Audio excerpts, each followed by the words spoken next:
what's up world? Welcome to another online session. Oh my gosh, it's the month of December. It's Christmas time. At dito sa Kenn TV online session ay kakaiba ang Christmas gift that we will give to everyone because instead of mga virtual gifts and mga material things, inspiring Kenntuhan ang aming hatid sa inyo this month na kapupulutan ninyo ng aral at inspirasyon. We are very fortunate dahil makakasama natin ang isang development communication advocate ng mga IP communities sa Davao del Norte. So guys, let's welcome Sir Mervin J. Suaybaguio. Hi, Sir Mervin. Thank you for this opportunity. Hello, madyaw na alaw ka natong tanan og sa mga IP youth din sa Davao del Norte. Hello, sir. Thank you very much for this opportunity. Actually, guys, this is our first time yun po ni Sir Mervin na mag-meet and mag-chat. So, we are very fortunate na nahatagan tayo niyang time. So, sir, before kita mo proceed sa ato ang Kenntuhan, kumusta ba ka dara? Sir, sa inyo sa Davao del Norte, how are you?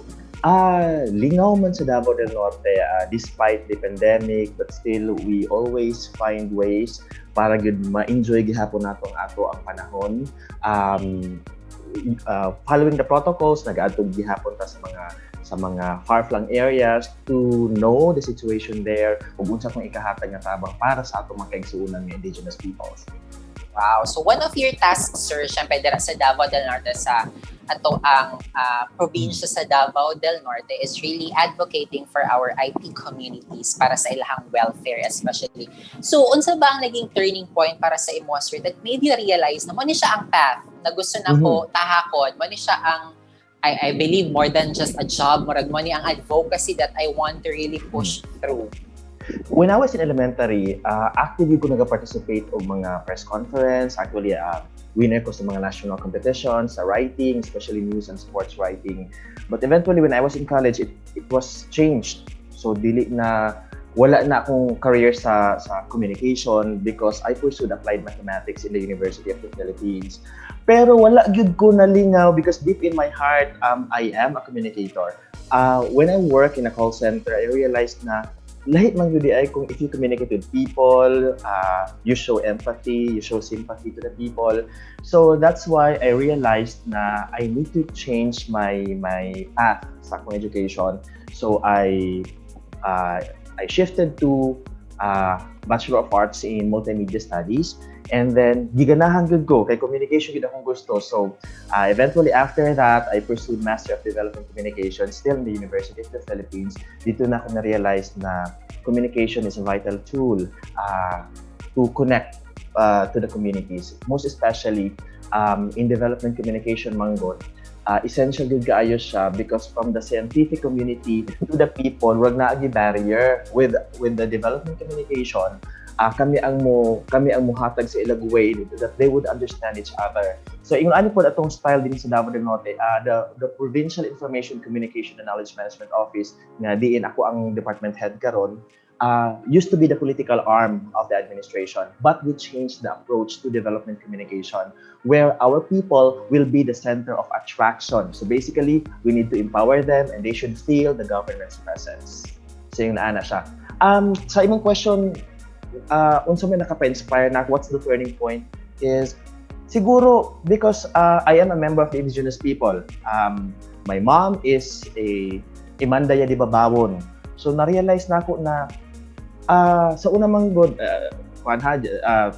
just telling you the truth, discriminated magud ang mga IP. So na-realize na dili man dapat. It's because parehas naman equal footing man ang gihatag sa Ginoo sa tao. We do have the mind, we do have the heart. So I realized na I need to inspire the young IPs by showing them that we can also do the same thing sa mga among mga non-IP counterparts. So eventually I became successful of my plans. Here I am now the department head, an IP. So yeah. Wow, it's really a good representation ng isa ka IP like Yes. legit gid na IP, like full-blooded IP, nakatagan ng seat of responsibility sa government. That's why dako po yun ang responsibility na nakaata kay Sir Exactly. MJ, because aside from representing, it's really pushing also the welfare of the IP community. So sir, if there's one movie or a series, mahilig ba ka sir mag-watch og mga movies or series? Or na pa ba kay time to do that? Actually, dili kay kung hilig magtanaw og movie. Kay siguro I don't have the luxury of time to do it. Pero hilig ko science fiction. Pero if sa imong question kung unsa man nagkapa-inspire sa ako ng movie this time, siguro Legally Blonde. Because now Legally nag-change ako kung kanang wala may change kanang para to strengthen my advocacy ba. I'm now pursuing Buddhist doctor program. So because I want to be a lawyer someday, fighting for the rights of the indigenous peoples as well as the animal rights.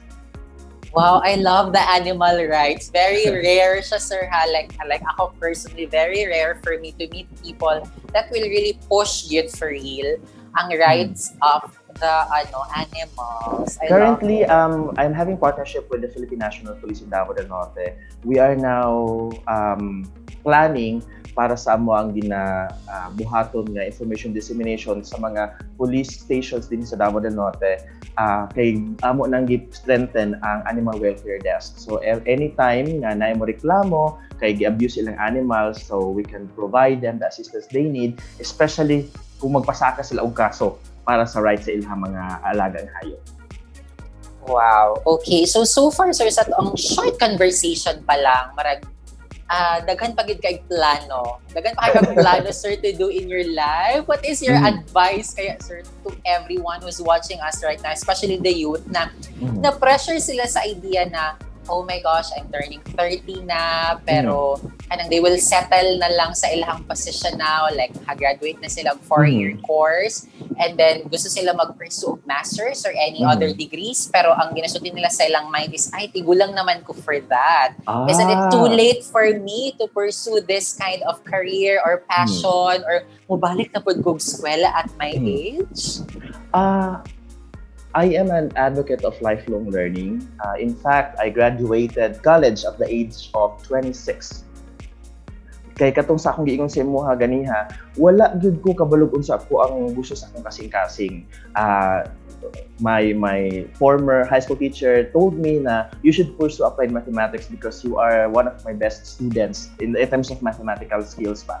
So I pursued applied math, but deep in my heart, I told you earlier, gusto din ako communication. So I shifted. So muna nahuman ko at the age of 26, although I was at the top of the class, pag-graduate na ako, but since murag shifty man, so I didn't get the magna cum laude nga award. But still, I'm happy nga, despite nga dugay ko nakahuman, okay lang gud gyapon akong standing sa school. And then dili man necessary because it's not a race. Getting education is not a race.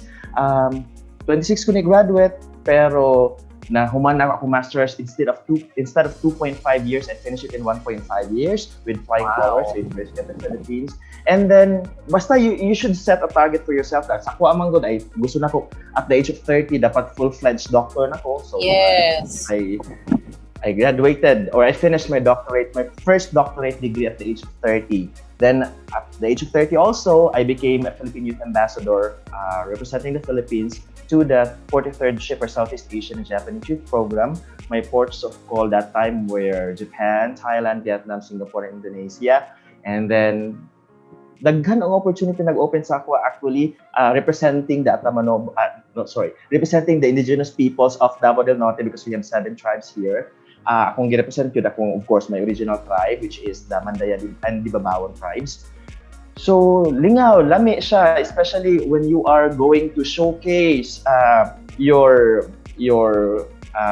yourself, not just yourself, but also your roots sa international stage. I went to different countries in Asia, to different countries in Europe, representing myself and the Mandaya Dibabawon tribes.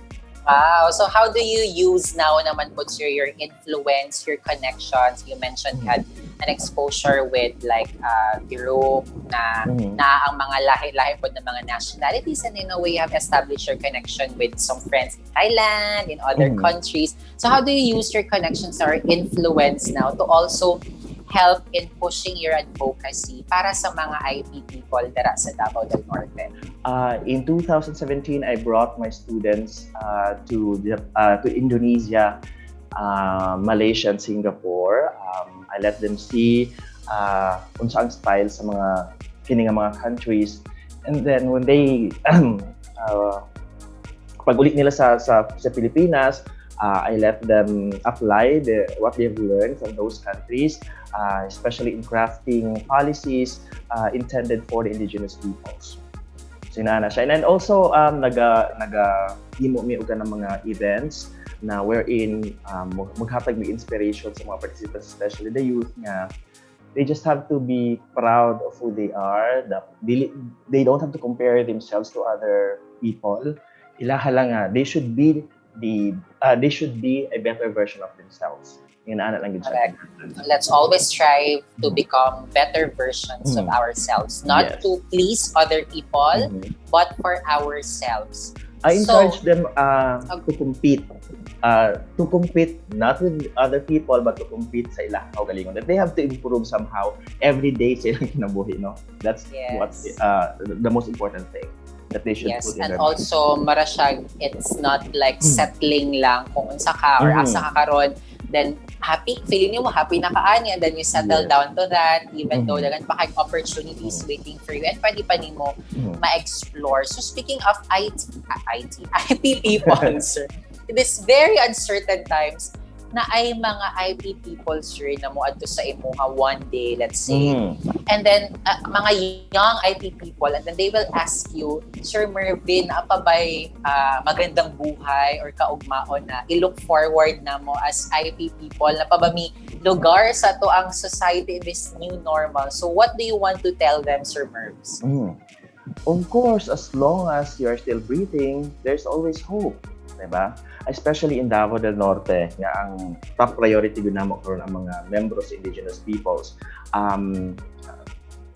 Naaganit na mga pabahay, mga scholarship for IPs, silang gibubuan karon sa tanang programa, infrastructure, eskwelahan, tubig, pakuryente, livelihood trainings,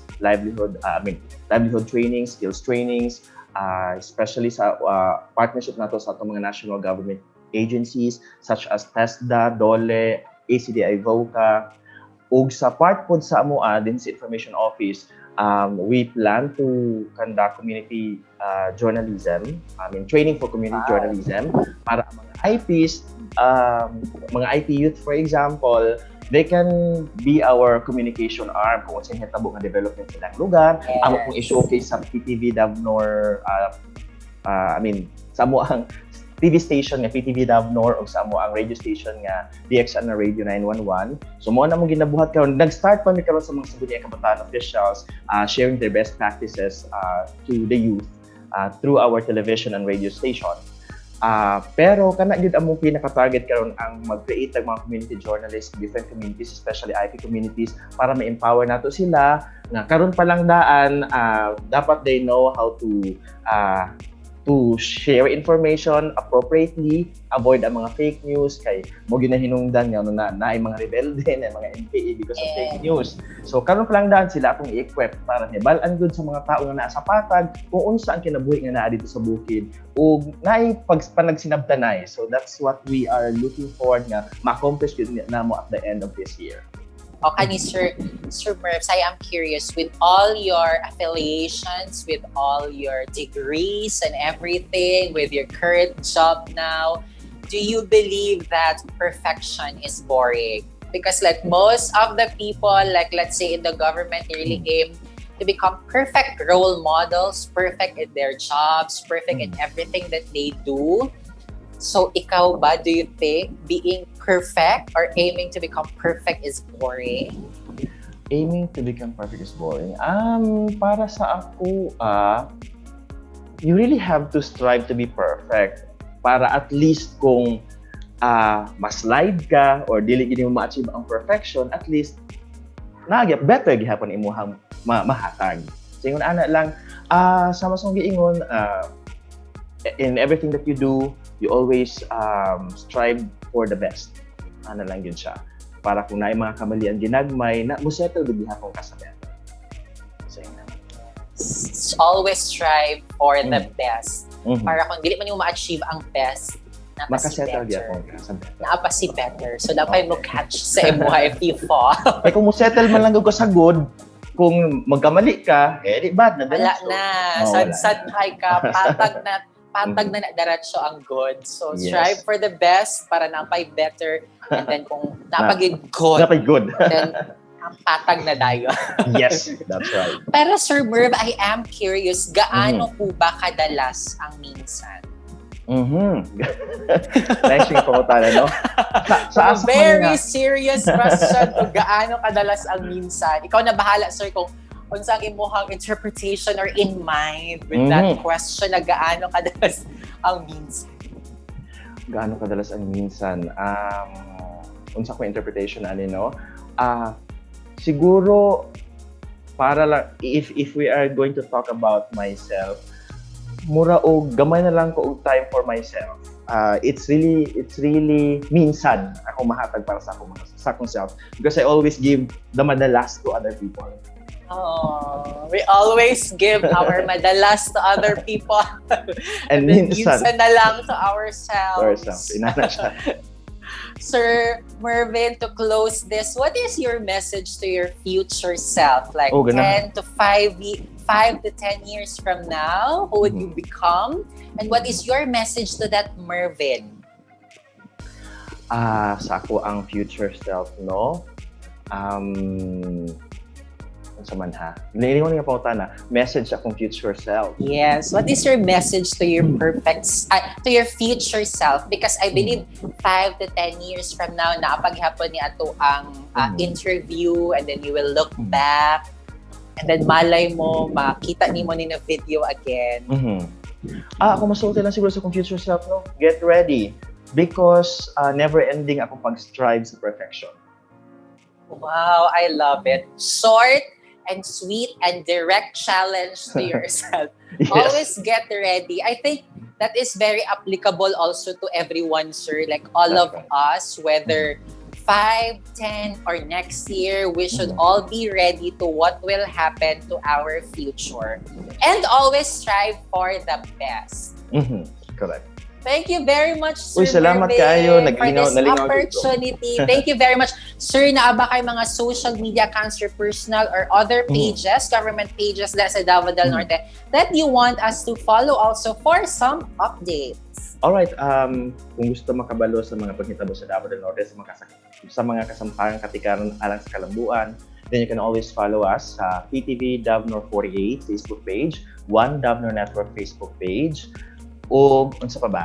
O mo lang dito, wala na duha ka Facebook pages nga mo ang gina manage this time. Thank you and of very course, Mervin much. J. Suaybaguio, my Facebook. Yes, on Facebook. Baka naman account po. rather. Sige. Thank you very much, Sir Salamat.